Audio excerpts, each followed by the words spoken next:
اس بار اس کی آواز پہلے سے زیادہ خوفناک اور گونجدار تھی۔ شہزادہ اس بلا سے لڑنے کی ترکیب پہلے ہی سوچ چکا تھا۔ اسے پتا تھا اس بلا کے جسم پر کوئی ہتھیار اثر نہیں کرتا، اس لیے اس پر تلوار، نیزے اور خنجر سے حملہ کرنا بیکار تھا۔ چنانچہ اس نے یہی فیصلہ کیا تھا کہ پہلے اس کی آنکھوں کو زہریلے تیروں کے ذریعے ختم کیا جائے، اس کے بعد جب یہ بلا اندھی ہو جائے گی تو پھر اس کے خاتمے کے لیے کوئی تجویز سوچی جائے گی۔ چنانچہ اس نے اندازہ لگا لیا کہ بلا اب اس کے تیروں کی زد میں آ گئی ہے۔ اس نے اس کی اس آنکھ کا نشانہ لیا جو ماتھے کے درمیان میں تھی اور باقی تمام آنکھوں سے بڑی تھی۔ دوسرے لمحے اس نے اللہ کا نام لے کر تیر چھوڑ دیا۔ تیر تیز آواز کے ساتھ کمان سے نکلا اور دوسرے لمحے عین اس بلا کے ماتھے والی آنکھ میں گھستا چلا گیا۔ بلا کے خوفناک منہ سے دھار نکلی، وہ بری طرح اچھلنے لگی اور اس نے ہاتھ اٹھا کر اپنی آنکھ میں گھسا ہوا تیر کو باہر کھینچا۔ اسی لمحے جعفر نے دوسرا تیر چلایا اور اس کا یہ بھی تیر عین نشانے پر لگا اور بلا کی دوسری آنکھ میں گھس گیا۔ بلا کے منہ سے ایک بار پھر چنگھاڑ نکلی۔ اس بار وہ شہزادے جعفر کی جانب بھاگی، لیکن شہزادے کے ہاتھ بجلی کی تیزی کی طرح حرکت کر رہے تھے اور پھر جب تک بلا میدان پار کر کے شہزادے تک پہنچتی، شہزادے نے زہریلے تیروں سے اس کی پانچوں آنکھیں ختم کر دیں۔ اب تو بلا غصے میں اندھی ہو چکی تھی اور میدان میں ناچنے لگی۔ وہ کبھی ادھر بھاگتی کبھی ادھر، اسے کچھ نظر نہیں آ رہا تھا۔ اس کی خوفناک چنگھاڑوں سے پورا شہر لرز رہا تھا۔ میدان میں بندھی ہوئی لڑکیاں سمٹ کر ایک طرف ہو گئیں اور اب وہ ٹیلے پر کھڑا بڑی بے چینی سے بلا کی طرف دیکھ رہا تھا جو چنگھاڑتی ہوئی ادھر ادھر بھاگ رہی تھی۔ اور پھر جیسے ہی اس کا رخ ٹیلے کی طرف ہوا اور بلا نے چنگھاڑنے کے لیے منہ کھولا، شہزادے جعفر نے بڑی پھرتی سے دونوں تیر چلا دیے۔ دونوں تیر اڑتے ہوئے سیدھے بلا کے غار جیسے کھلے منہ کے اندر گھستے چلے گئے۔ بلا الٹ کر پشت کے بل زمین پر گر پڑی۔ اس کے گرنے کا اتنا زوردار دھماکہ ہوا کہ جیسے 4 منزلہ عمارت زمین پر گری ہو۔ اب بلا کے حلق سے چیخیں بھی نہ نکل رہی تھیں کیونکہ اس کے حلق میں دونوں تیر گھسے ہوئے تھے، لیکن اسی لمحے شہزادے جعفر نے چاند کی روشنی میں دیکھا کہ بلا کے ہاتھوں کے تلوے نرم تھے۔ اس نے بڑی پھرتی سے باری باری ایک ایک تیر اس کے پیروں کے تلووں میں مار دیا اور بلا ایک بار پھر چنگھاڑنے لگی۔ اب وہ زمین پر گری تڑپ رہی تھی۔ شہزادہ جعفر بھاگتا ہوا ٹیلے سے نیچے اترا۔ اس نے نیام سے اپنی تلوار کھینچی اور بھاگ کر اس بلا کے تلووں پر کاری ضربیں لگا دیں۔ تلووں کے نرم گوشت تلوار کے بھرپور وار سے کٹنے لگا۔ اب بلا زخمی تلووں کی وجہ سے اٹھ کر کھڑی بھی نہ ہو سکتی تھی اور وہ زمین پر پڑی بری طرح تڑپ رہی تھی۔ وہ بھاگتا ہوا بلا کے سر کے اوپر پہنچا اور پھر اس نے پوری قوت سے تلوار اس کے ماتھے والی آنکھ میں گھونپ دی۔ بلا کے حلق سے اتنی خوفناک چنگھاڑ نکلی کہ شہزادہ جعفر لڑک کر پیچھے گر گیا۔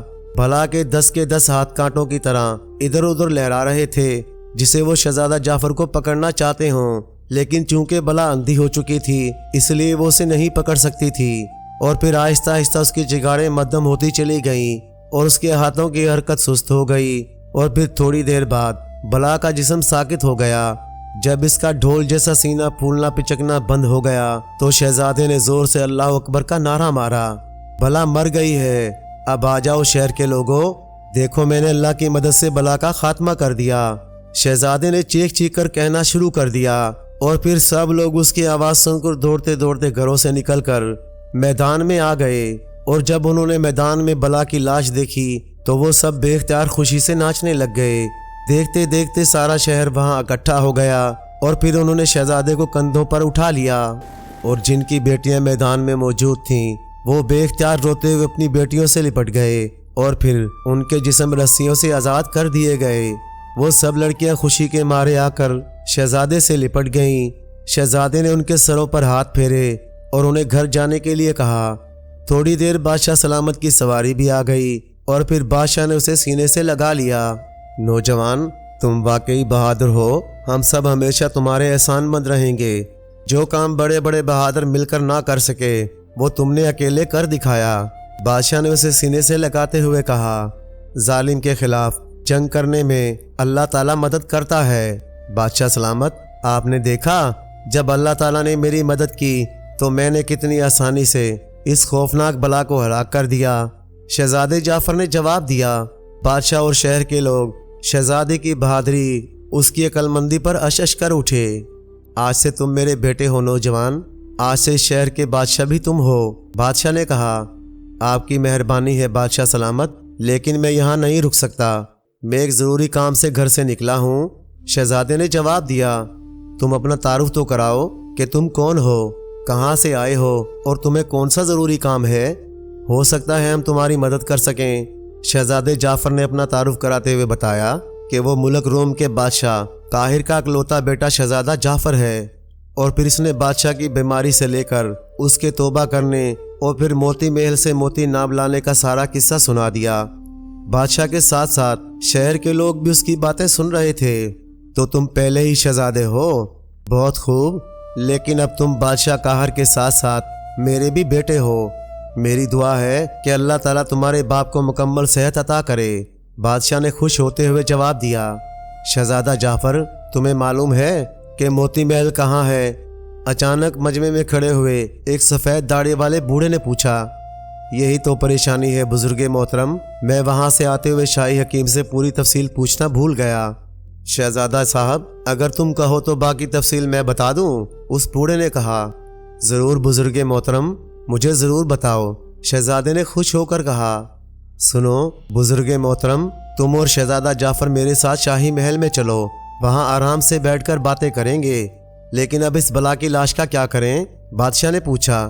بادشاہ سلامت اس کی لاش پر لکڑیوں کا ڈھیر لگا دیجئے اور پھر اس ڈھیر کو آگ لگا دیجئے، اس طرح اس بلا کی لاش جل کر راکھ ہو جائے گی۔ اور بادشاہ نے سر ہلا دیا۔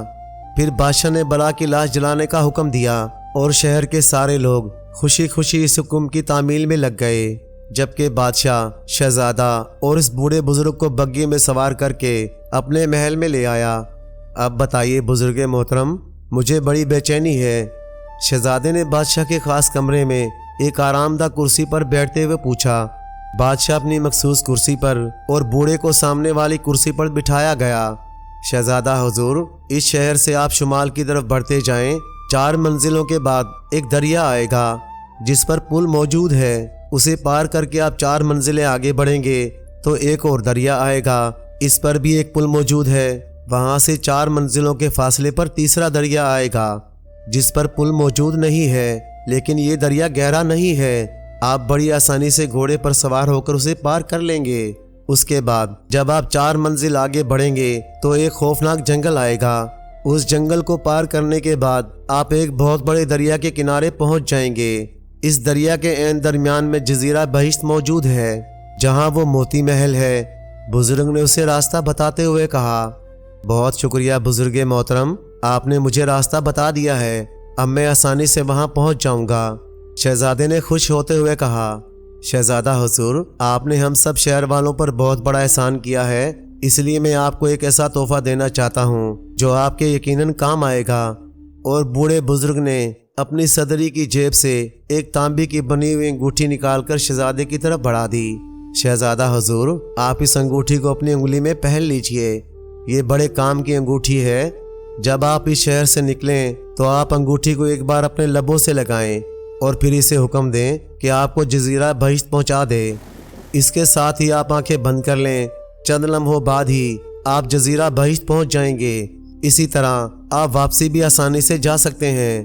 اس کا دوسرا فائدہ یہ ہے کہ آپ جب تک اسے انگلی میں پہنے رہیں گے آپ کے جسم میں اتنی طاقت آ جائے گی آپ بڑے بڑے دیووں سے لڑ سکیں گے۔ اور تیسری بات یہ ہے جب تک یہ انگوٹھی آپ کی انگلی میں رہے گی آپ پر کسی قسم کا بھی ہتھیار اثر نہیں کرے گا۔ اور سب سے بڑا فائدہ اس کا یہ ہوگا کہ ناگ آپ کو دیکھتے ہی آپ کا غلام بن جائے گا، آپ اسے جو حکم دیں گے وہ اس کی حکم کی تعمیل کرے گا۔ یہ انگوٹھی میرے پاس امانت تھی اور مجھے یہی حکم تھا میں اسے کسی ایسے آدمی تک پہنچا دوں جو ان صفات کا مالک ہو۔ بوڑھے نے مسکراتے ہوئے جواب دیا۔ بادشاہ بھی بوڑھے کے اس تحفے سے بہت خوش ہوا اور اس نے نہ صرف بوڑھے کا شکریہ ادا کیا بلکہ اسے انعام و کرام سے بھی نواز دیا۔ بوڑھا انعام و کرام لے کر دعائیں دیتا ہوا شاہی محل سے رخصت ہو گیا۔ شہزادہ جعفر بزرگ محترم کی دی ہوئی انگوٹھی پہن کر اور بادشاہ سے اجازت لے کر جب شہر سے باہر آیا تو اچانک ایک بوڑھی سی عورت ایک مکان کی آڑ سے نکل کر اس کی طرف بڑھی۔ بیٹے میری بات سن کر جاؤ، اس بوڑھی نے شہزادے کو آواز دیتے ہوئے کہا، اور شہزادہ اس کی آواز سن کر رک گیا۔ کیا بات ہے اماں؟ شہزادہ اس کے قریب جاتے ہوئے بڑے نرم لہجے میں پوچھا، بیٹے، رات تم نے بلا کا خاتمہ کر کے میری اکلوتی بیٹی کی جان بچائی ہے۔ یہ تم نے مجھ پر ایک بڑا احسان کیا ہے جس کا بدلہ میں ساری عمر نہیں چکا سکوں گی۔ بیٹے، مجھے معلوم ہوا ہے اپنے باپ کے لیے تم موتی محل سے موتی ناب لینے جا رہے ہو۔ میں تمہیں ایک تحفہ دینا چاہتی ہوں، یہ میرے خاندان میں 7 نسلوں سے چلا آ رہا ہے۔ موتی ناب حاصل کرنے میں یہ تمہارے بہت کام آئے گا۔ بوڑھی عورت نے جیب سے ایک سنہرے رنگ کا دھاگا نکال کر شہزادے جعفر کو دیتے ہوئے کہا، اس دھاگے کو تم اپنے دائیں ہاتھ کی کلائی پر باندھ لو بیٹے۔ اس دھاگے کی موجودگی میں دنیا کا کوئی جادو تم پر اثر نہیں کر سکے گا۔ بہت شکریہ بوڑھی اماں، آپ نے واقعی بہت عظیم تحفہ دیا ہے۔ شہزادے نے خوش ہو کر بوڑھی عورت سے دھاگا لے لیا اور پھر اس کے سامنے ہی اپنی دائیں کلائی میں باندھ لیا اور بوڑھی عورت اسے دعائیں دیتے ہوئے واپس شہر چلی گئی۔ شہزادے نے دل ہی دل میں خدا کا شکر ادا کیا کہ نہ صرف اسے موتی کے محل کا راستہ معلوم ہو گیا تھا بلکہ انگوٹھی اور دھاگے کی صورت میں اسے ایسی چیزیں بھی مل گئی تھیں جو ویسے اسے کسی صورت میں نہ مل سکتی تھیں۔ شہزادہ شہر سے نکل کر ایک جنگل میں آیا اور پھر اس نے انگوٹھی کی طرف دیکھتے ہوئے اسے حکم دیا کہ وہ فوراً جزیرہ بہشت میں پہنچا دے۔ اس کے ساتھ ہی شہزادے نے آنکھیں بند کر لیں۔ دوسرے لمحے اسے یوں محسوس ہوا جیسے اس کا بدن غائب ہو گیا ہو اور تیز ہوا اس کے جسم کو لگنے لگی ہو۔ چند لمحوں بعد اسے ایسا محسوس ہوا اس کا وزن دوبارہ ٹھیک ہو گیا ہے، تو اس نے آنکھیں کھول دیں اور وہ یہ دیکھ کر حیران رہ گیا کہ وہ ایک نئے جنگل میں کھڑا ہوا تھا۔ یہ جنگل انتہائی گھنا تھا۔ اچانک اسے زوردار پھکار کی آواز سنائی دی۔ یہ پھکار ایسی خوفناک تھی کہ شہزادے کو جھرجھری آ گئی۔ ابھی وہ سوچ رہا تھا کہ اچانک درخت پر سے ایک بہت بڑا اژدہا اس کے سامنے آ گرا اور دوسرے لمحے اس نے اپنا غار جیسا منہ کھول کر شہزادے جعفر کو کھانے کے لیے لپکا۔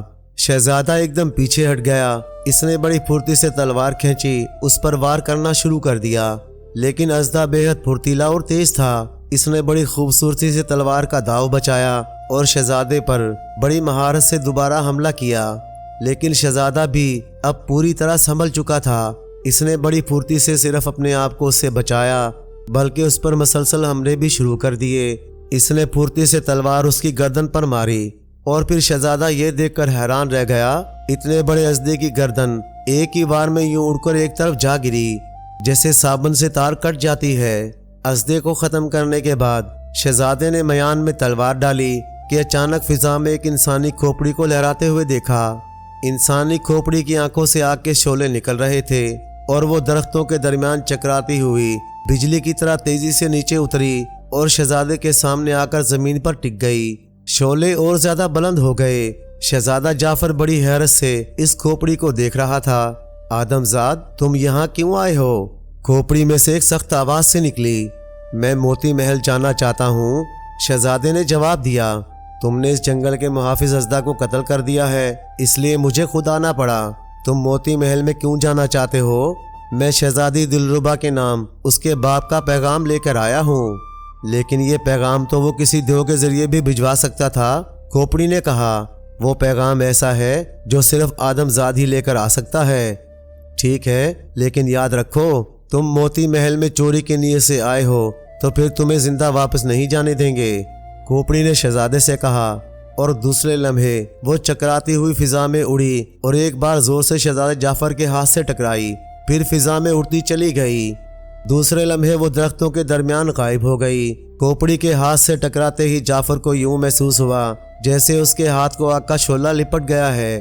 اس نے تیزی سے ہاتھ کو جھٹکنا شروع کر دیا اور چند لمحوں بعد اس کا ہاتھ بالکل تندرست ہو گیا۔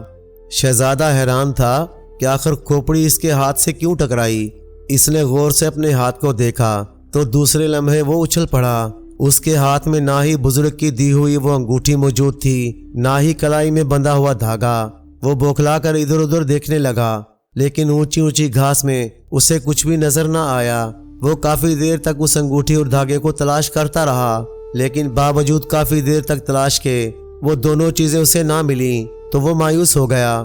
اب وہ سمجھ گیا تھا کہ اس چکراتی ہوئی کھوپڑی نے اس کے ساتھ داؤ کھیلا ہے اور وہی انگوٹھی اور دھاگے کو کسی پرسرار انداز میں لے اڑی ہو، لیکن شہزادے نے ہر حال میں موتی حاصل کرنا تھا، اس لیے وہ آگے بڑھنے لگا۔ ابھی وہ تھوڑی ہی دور گیا ہوگا کہ درخت ختم ہو گئے۔ پھر اسے سامنے ایک چھوٹی سی پہاڑی چوٹی پر ایک انتہائی خوبصورت محل نظر آنے لگا۔ محل واقعی قیمتی سفید موتیوں کا بنا ہوا تھا اور انتہائی خوبصورت تھا، اتنا خوبصورت کہ اس سے زیادہ خوبصورت محل اس نے پہلے اپنی زندگی میں نہیں دیکھا تھا۔ وہ تیز تیز قدم اٹھاتا محل کی طرف بڑھتا چلا گیا۔ ابھی وہ اس پہاڑی کے دامن میں پہنچا تھا کہ اس نے ایک انتہائی خوبصورت عورت کو ایک چٹان کی اور سے نکل کر اپنی طرف بڑھتے دیکھا۔ پہلے تو شہزادے نے یہی سمجھا کہ یہ اس محل میں رہنے والی پرستان کی شہزادی دلربا ہے، لیکن دوسرے لمحے اس نے اپنا خیال بدل دیا، کیونکہ ایک تو اس کے سر پر تاج نہیں تھا اور دوسرا اس کا لباس کنیزوں جیسا تھا۔ شہزادی دلربا کی خاص کنیز موتی ربا آپ کو خوش آمدید کہتی ہے۔ اس خوبصورت لڑکی نے شہزادے جعفر کو سامنے پہنچ کر بڑے مؤدبانہ انداز میں جھک کر سلام کرتے ہوئے کہا، شکریہ، لیکن شہزادی کو کیسے پتہ چلا؟ پرسرار کھوپڑی نے شہزادی کو بتایا ہے کوئی آدم زاد ان کے والد کا مخصوص پیغام لے کر آ رہا ہے، اس لیے شہزادی نے مجھے آپ کے استقبال کے لیے بھیجا ہے اور میں محل کے محافظ دیوں کو آپ کے سامنے آنے سے منع کر دیا ہے، ورنہ آپ یہاں تک زندہ نہیں پہنچ سکتے تھے۔ کنیز نے کہا، اچھا، ہم شہزادی کا شکریہ ادا کرتے ہیں۔ شہزادے نے مسکرا کر کہا، آئیے میرے ساتھ، شہزادی حضور آپ کی منتظر ہیں۔ اور پھر وہ شہزادہ جعفر کو لیے موتی محل کی طرف بڑھتی چلی گئی۔ موتی محل کا دروازہ ان کے پہنچنے پر خود بخود کھل گیا اور وہ دونوں اندر داخل ہوئے۔ شہزادے نے دیکھا محل اندر سے بے پناہ خوبصورت تھا۔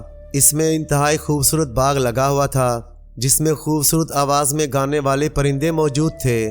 ان کی سریلی آوازوں نے ماحول کو بے حد خوبصورت بنا دیا تھا۔ البتہ اس نے دیکھا کہ 4 کے قریب گرز بردار دیو اپنے اپنے گرزوں کو کاندھوں پر اٹھائے ادھر ادھر ٹہل رہے تھے۔ انہوں نے شہزادے جعفر کو بڑی سخت نظروں سے گھورا، لیکن وہ بولے کچھ نہیں اور اسی طرح ٹہلتے رہے۔ شہزادہ کنیز کے ساتھ چلتا ہوا ایک راہداری سے گزر کر ایک بڑے کمرے میں پہنچا جو انتہائی خوبصورت انداز میں سجا ہوا تھا۔ سامنے ایک خوبصورت تخت پر ایک انتہائی خوبصورت پری بیٹھی ہوئی تھی۔ اس کے سر پر قسم قسم کے موتیوں کا تاج تھا، جس کے درمیان میں نیلے رنگ کا ایک بڑا سا موتی چمک رہا تھا جس کی شکل بیضوی تھی۔ اس کی چمک باقی تمام موتیوں سے کہیں زیادہ تیز تھی، یوں لگتا تھا جیسے ستاروں کے درمیان چاند چمک رہا ہو۔ شہزادہ سمجھ گیا کہ یہی پرستان کی شہزادی دلربا ہے۔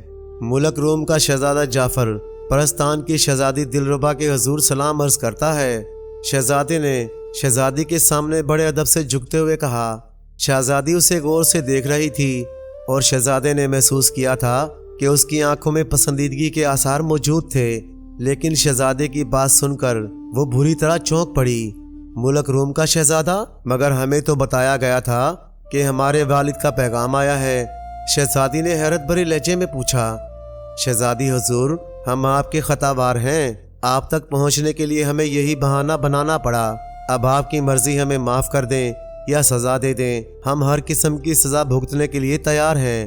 اچھا، تم نے خود اپنی غلطی کا اعتراف کر لیا ہے، اس لیے ہم تمہیں معاف کرتے ہیں، اور ہم اپنے مہمان کو سزا نہیں دیا کرتے، لیکن ہم یہ بات جاننے کی خواہش مند ہیں کہ ملک روم کا شہزادہ یہاں کیوں آیا ہے؟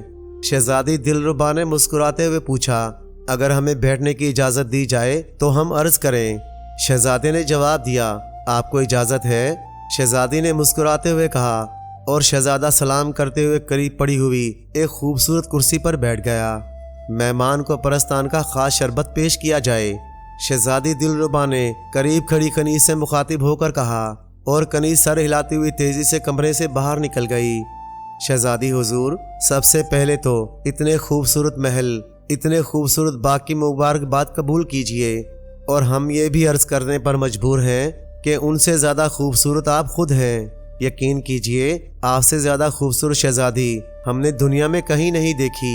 تعریف کا شکریہ، ویسے ہمارا انسانوں میں جانے کا کبھی اتفاق نہیں ہوا، لیکن آپ کو دیکھنے کے بعد ہمیں یہ یقین ہو گیا ہے کہ آدم ذات بھی بے پناہ خوبصورت ہوتے ہیں۔ شہزادی دلربا نے مسکراتے ہوئے کہا، شکریہ شہزادی، ویسے ہم انسان ظاہری خوبصورتی سے زیادہ دلی خوبصورتی کو زیادہ پسند کرتے ہیں، یعنی اوصاف کی خوبصورتی۔ اگر آدمی ظاہراً خوبصورت ہے لیکن وہ دوسروں کو ستاتا ہے تو وہ ہماری نظر میں وہ شخص خوبصورت کہلانے کا حقدار نہیں ہو سکتا۔ واقعی تم نے بہت اچھی بات کی ہے شہزادے، ہم تم سے متفق ہیں، اور یقین کرو ہمیں دوسروں کے کام آتے ہمیشہ خوشی ہوتی ہے۔ شہزادی دلربا نے فوراً ہی جواب دیا۔ اسی لمحے کنیز خوبصورت پلیٹ میں شربت کا گلاس لا کر شہزادے کے سامنے پیش کر دیا۔ شہزادے نے سلام کر کے وہ گلاس اٹھایا اور پھر آہستہ آہستہ شربت پینے لگا۔ شربت اتنا خوش ذائقہ تھا کہ شہزادے کی طبیعت خوش ہو گئی۔ اس نے شربت ختم کر کے ایک بار پھر شہزادی کا شکریہ ادا کیا اور گلاس واپس کنیز کو دے دیا۔ شہزادی حضور، میرا باپ ملک روم کا بادشاہ ہے۔ وہ بے حد ظالم بادشاہ تھا، پوری رعایا اس سے تنگ تھی، میں خود اس سے نفرت کرتا تھا۔ اسے ایک ایسی بیماری نے جکڑ لیا کہ وہ بے بس ہو گیا۔ اس کے جسم سے سخت بدبو آنے لگی، لیکن شاہی حکیم نے بتایا کہ مکمل آرام اسی صورت میں آ سکتا ہے کہ بادشاہ کو موتی ناب کا پانی پلایا جائے، اور موتی ناب آپ کے تاج میں ہے، میں وہی موتی ناب لینے آیا ہوں۔ شہزادے نے پوری کہانی بیان کر دی۔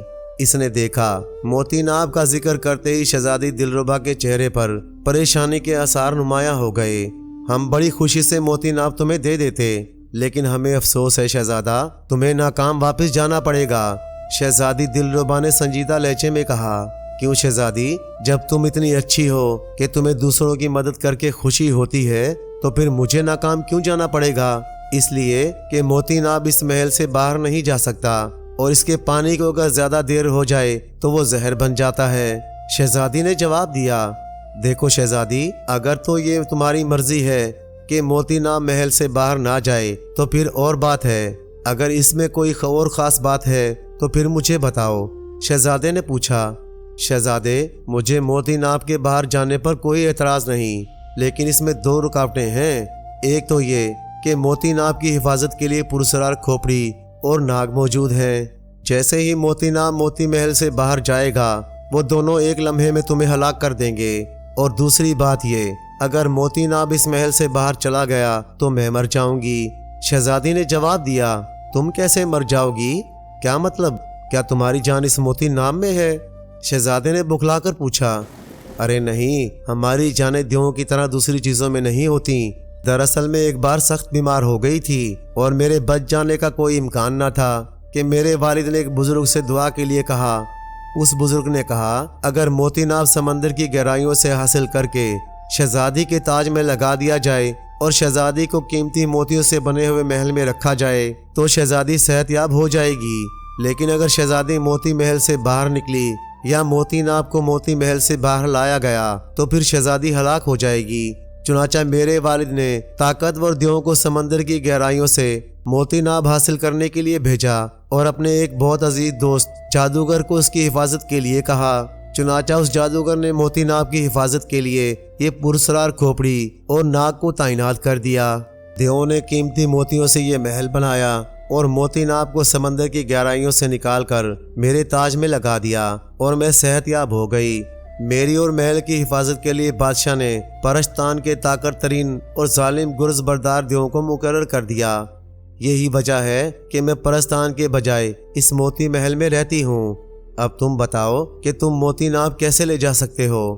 اگر یہ بات ہے تو پھر اس پر سوچ بچار کرنا پڑے گا، لیکن کیا تم ساری عمر اسی طرح اس موتی محل میں قید رہ کر گزار دو گی؟ شہزادے نے پوچھا۔ مجبوری ہے، حالانکہ میرا دل بڑا چاہتا ہے کہ میں اس موتی محل سے باہر نکلوں، دنیا کی سیر کروں، لیکن مجبور ہوں۔ مجھے معلوم ہے کہ یہاں سے باہر نکلتے ہی میں ہلاک ہو جاؤں گی۔ شہزادی دلربا نے جواب دیا۔ اگر یہ بات ہے شہزادی تو پھر واقعی مجھے ناکام جانا پڑے گا۔ میں اپنے باپ کی صحت کی خاطر تمہیں موت کے منہ میں نہیں بھیج سکتا۔ شہزادے نے مایوس لہجے میں جواب دیا۔ ایک صورت اور ہے، لیکن وہ تقریباً ناممکن ہے، اس لیے چھوڑو اسے۔ شہزادی دلربا نے سوچتے ہوئے کہا۔ وہ کیا صورت ہے؟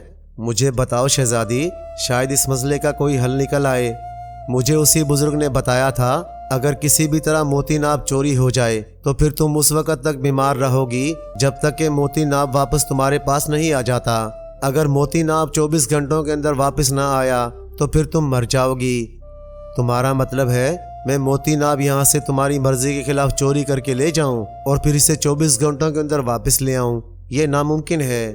میں نے زندگی میں کبھی چوری نہیں کی اور نہ ہی میں اسے چوری کرنا چاہتا ہوں۔ چوری بہت بڑا گناہ ہے، چاہے وہ کسی نیک مقصد کے لیے ہو۔ ارے ایک تجویز اور ہو سکتی ہے۔ ہاں ممکن ہے، بالکل ممکن ہے، اچانک شہزادے نے سوچا۔ شہزادی نے حیران ہو کر پوچھا، کیا تجویز سوچی ہے تم نے؟ دیکھو شہزادی، موتی محل میں تمہارے رہنے کا مطلب یہ ہے کہ موتی ناپ کو ہر صورت میں موتیوں کے درمیان رکھا جائے، اور اگر ہم موتی کی بنی ہوئی پالکی بنا لیں اور تم اس میں بیٹھ جاؤ تو موتی نام موتیوں میں ہی رہے گا اور تم صحت مند رہو گی، اور اس پالکی کو اٹھا کر میں اپنے ملک لے جاؤں، وہاں موتی ناپ کا پانی اپنے والد کو پلا کر پھر پالکی کو واپس لے آؤں، تو یہ مسئلے کا حل ہو سکتا ہے۔ شہزادہ جعفر نے اپنی تجویز کی تفصیل بتائی۔ واقعی تم بے حد عقل مند ہو، تم نے ایک ایسی تجویز سوچی ہے جو لاجواب ہے، مجھے پہلے اس کا کبھی خیال نہیں آیا، اور دوسری بات یہ کہ اس پالکی میں بیٹھ کر موتی محل سے باہر بھی نکل سکتی ہوں اور پوری دنیا کی سیر بھی کر سکتی ہوں، لیکن پرسرار کھوپڑی اور ناگ موتی ناپ کو کسی بھی صورت میں موتی محل سے باہر نہیں جانے دیں گے، اور یہ ظالم گرز بردار دیو مجھے کسی بھی صورت میرے موتی محل سے باہر نہیں جانے دیں گے۔ شہزادی نے مایوس ہو کر کہا، اگر تم اپنے والد کو کہو کہ وہ ان دیوؤں کا پیرا ختم کر دیں اور وہ اپنے دوست جادوگر سے کہہ کر اس کھوپڑی اور ناگ پچھم کو بھی ہٹا دیں، تب تو ایسا ممکن ہے۔ وہ جادوگر مر چکا ہے، اس لیے اس کھوپڑی اور ناگ کو ہٹانا ناممکن ہے، اور باقی رہی میرے والد کی بات تو وہ مجھے کسی بھی صورت کسی آدم ساتھ کے ساتھ جانے کی اجازت نہیں دیں گے۔ اچھا اگر یہ بات ہے تو پھر اس کھوپڑی اور ناگ کا مقابلہ میں کروں گا، اگر تم میرے ساتھ چلنے پر رضامند ہو جاؤ تو ان دیوؤں کا بھی مقابلہ کیا جا سکتا ہے۔ نہیں، یہ ناممکن ہے، اس کے متعلق سوچو بھی نہیں، یہ کھوپڑی اور ناگ انتہائی خطرناک ہیں، یہ ایک لمحے میں تمہیں ہلاک کر دیں گے، اور رہے دیو تو تم ان کے متعلق نہیں جانتے، یہ پرستان کے سب سے ظالم خطرناک دیو ہیں، یہ تمہیں مکھی کی طرح مسل دیں گے۔ شہزادی نے خوفزدہ لہجے میں کہا، اس کی تم فکر نہ کرو شہزادی، ہم مردوں کو اللہ تعالیٰ نے بڑا حوصلہ دیا ہے، بس تم تیاری کرو، اور سنو، کیا تم کل تک ایسی پالکی تیار کرا سکتی ہو جو موتیوں سے بنی ہو؟ شہزادے نے پوچھا، یہ تو بہت آسان ہے، میرے حکم دینے کی دیر ہے، ایسی پالکی بن سکتی ہے، لیکن اس پالکی کو اٹھائے گا کون؟ میں اٹھاؤں گا، بس تم پالکی بنواؤ، میں واپس اسی جنگل میں جاتا ہوں، میں کل آؤں گا اور پھر تمہیں لے جاؤں گا۔ ارے ہاں، رات کو تو یہ دیو تمہیں اس محل میں رہنے نہیں دیں گے، تو پھر تم کہاں رہو گے؟ شہزادی نے پریشان ہوتے ہوئے پوچھا، اس بات کی فکر تم مت کرو، میں جنگل میں رہ جاؤں گا، تم پالکی تیار کراؤ، میں کل آؤں گا۔ شہزادے جعفر نے کرسی سے اٹھتے ہوئے کہا۔ پہلے تو شہزادی انکار کرتی رہی کیونکہ اسے یقین نہیں آ رہا تھا کہ شہزادہ جعفر دیوں، پرسرار کھوپڑی اور ناگ کا مقابلہ کر سکتا ہے، لیکن جب شہزادے نے بے حد اصرار کیا تو شہزادی نے حامی بھر لی، اور شہزادہ اس کمرے سے نکل کر محل کے صحن سے ہوتا ہوا باہر نکل گیا۔ اس کا رخ اسی جنگل کی طرف تھا جہاں پرسرار کھوپڑی نے اس کے ہاتھ سے ٹکرا کر اس کی انگوٹھی اور دھاگا غائب کیا تھا۔ شہزادے کو یقین تھا کہ ہاتھ کو بے اختیار جھٹکے کی وجہ سے دھاگا اور انگوٹھی وہیں گھاس میں گر گئی ہوگی۔ شہزادہ تیز تیز قدم اٹھاتا وہاں پہنچ گیا جہاں ابازدے کی لاش پڑی ہوئی تھی، اور پھر اس نے اللہ کا نام لے کر دوبارہ اس انگوٹھی اور دھاگے کی تلاش شروع کر دی۔ اس نے گھاس کے ایک ایک تنکے کو دیکھ لیا، لیکن وہ انگوٹھی اور دھاگا اسے نہ مل سکا۔ وہ مایوس ہو کر ایک درخت کے تنے کے ساتھ ٹیک لگا کر بیٹھ گیا۔ اس نے تو یہی سوچ کر شہزادی کو کہہ دیا تھا کہ وہ ان دونوں چیزوں کو تلاش کرے گا، لیکن اب ان دونوں چیزوں کے نہ ملنے کے بعد اس پر مایوسی سی طاری ہو گئی، اور یوں بغیر انگوٹھی کے وہ شہزادی کی پالکی کو بھی اپنے ملک تک نہیں لے جا سکتا، اس لیے اس کی تمام امیدیں خاک میں مل گئی تھیں۔ چونکہ گھاس میں انگوٹھی اور دھاگا تلاش کرتے کرتے وہ تھک گیا تھا، جیسے ہی وہ درخت کے تنے سے پشت لگا کر بیٹھا اسے فوراً نیند آ گئی۔ اس نے خواب میں دیکھا وہ اس جزیرے بہشت کے شمال مشرق میں جہاں بہت بڑی بڑی چٹانیں ہیں وہ گھوم رہا تھا، اور پھر وہاں گھومتے گھومتے اچانک اس نے ہوا میں اڑتی ہوئی ایک چیل کو ایک چٹان پر جھپٹتے ہوئے دیکھا۔ جب چیل اڑ کر اونچی ہوئی تو وہ یہ دیکھ کر چونک پڑا کہ چیل کے پنجوں میں وہی انگوٹھی اور دھاگا موجود تھے۔ اس کے ساتھ ہی شہزادہ جعفر کی آنکھ کھل گئی۔ اسے یوں محسوس ہوا جیسے کسی نے جھنجھوڑ کر اسے جگا دیا ہو۔ وہ آنکھیں ملتا ہوا ادھر ادھر دیکھنے لگا، لیکن وہاں اس کے علاوہ کوئی اور موجود نہ تھا۔ اس لیے اسے خواب یاد آ گیا تو وہ تیزی سے اٹھ کھڑا ہوا۔ وہ سمجھ گیا کہ خواب میں اشارہ دیا گیا ہے کہ اس کی انگوٹھی اور دھاگا کہاں موجود ہیں۔ چنانچہ وہ تیزی سے اس طرف چل پڑا جس حصے کو اس نے خواب میں دیکھا تھا۔ کافی دیر تک چلنے کے بعد وہ جزیرے کے اس حصے میں پہنچ گیا جہاں بڑی بڑی چٹانیں موجود تھیں۔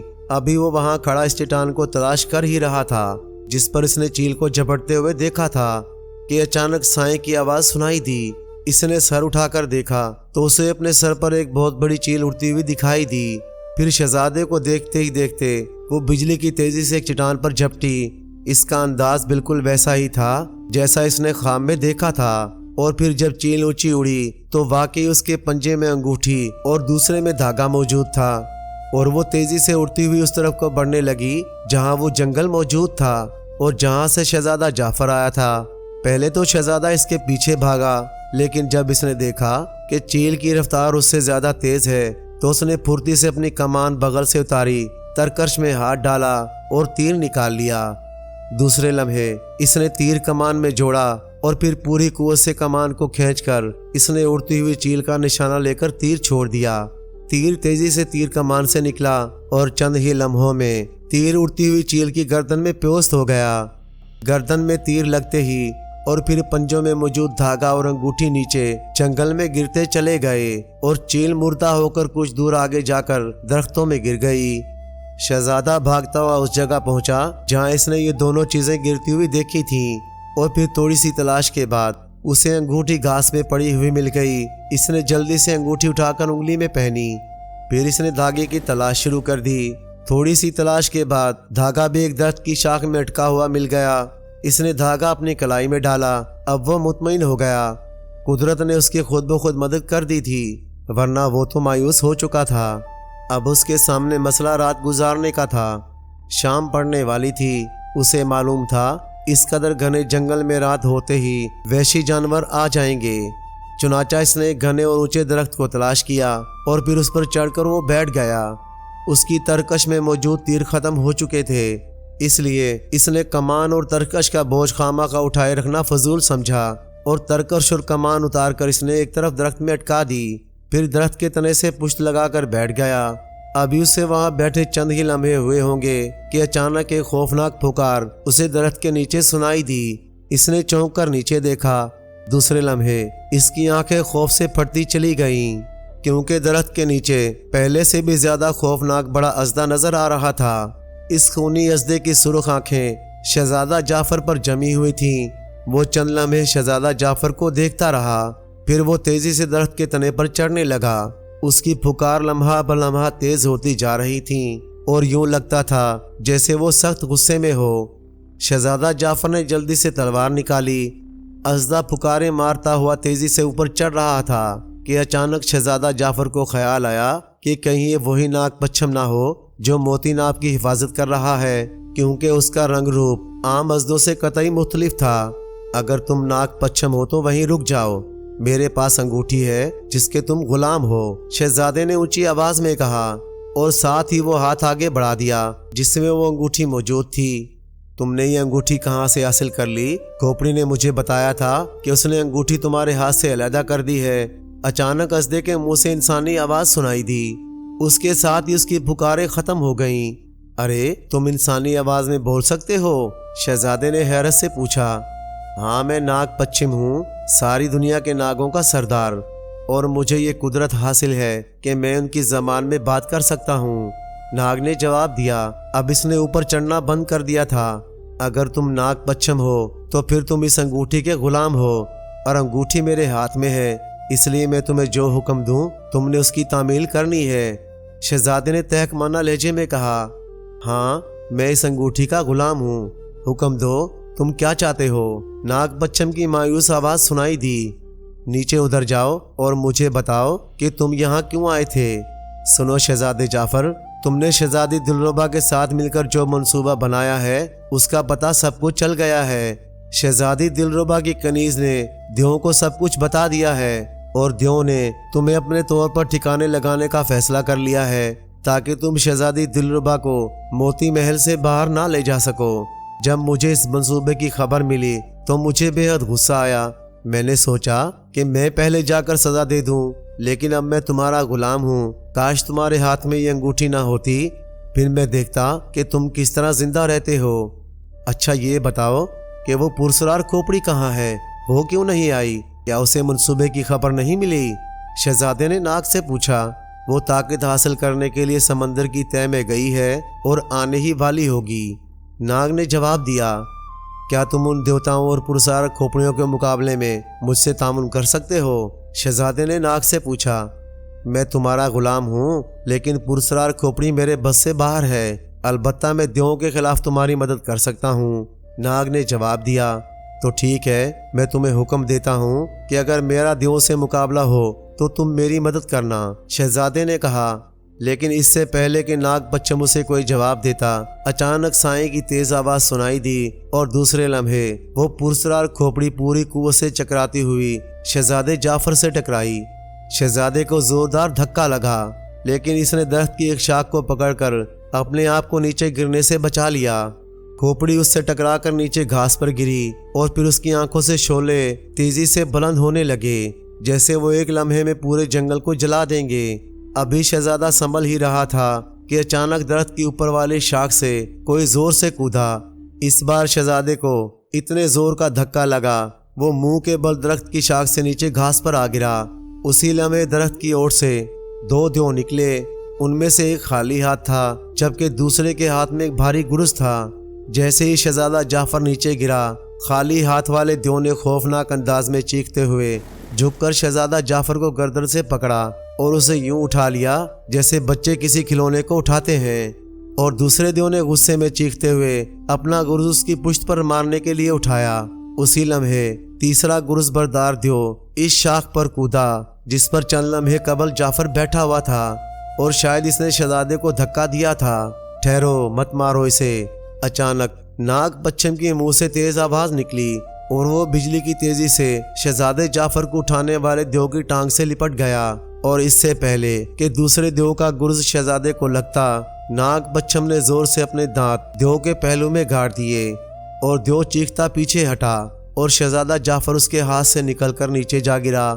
اسی لمحے دوسرے دیو کا گرز حرکت میں آیا اور پھر گرز پوری قوت سے خالی ہاتھ والے دیو کے سینے پر پڑا۔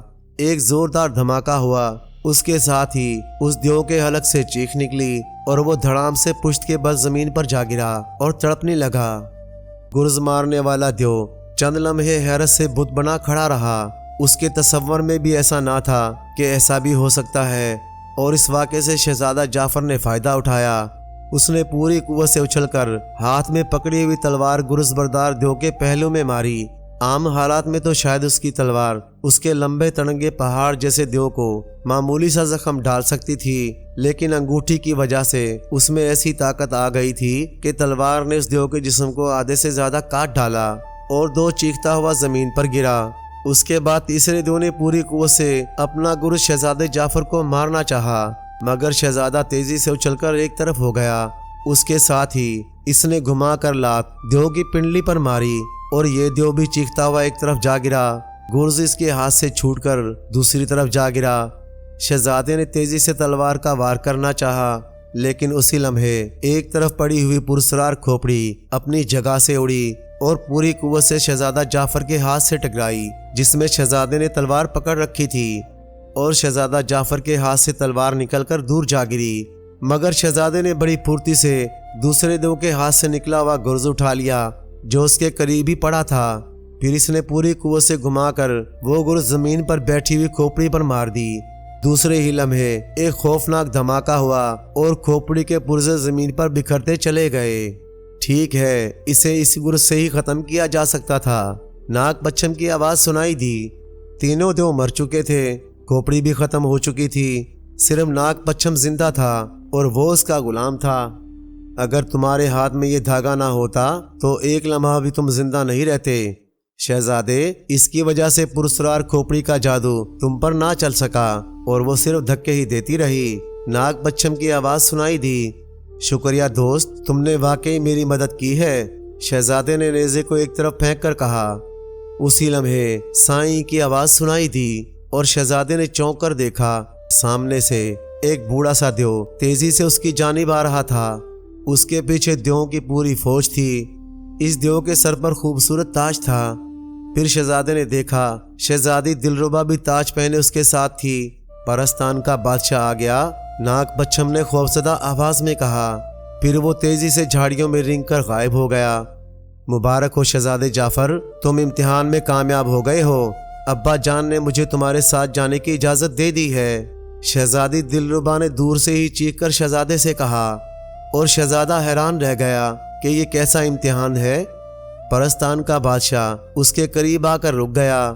تم واقعی عقل مند، بہادر اور نیک نوجوان ہو، چونکہ تم نے پچھلے شہر میں اس خوفناک بلا سے لوگوں کو بچانے کے لیے مقابلہ کیا تھا۔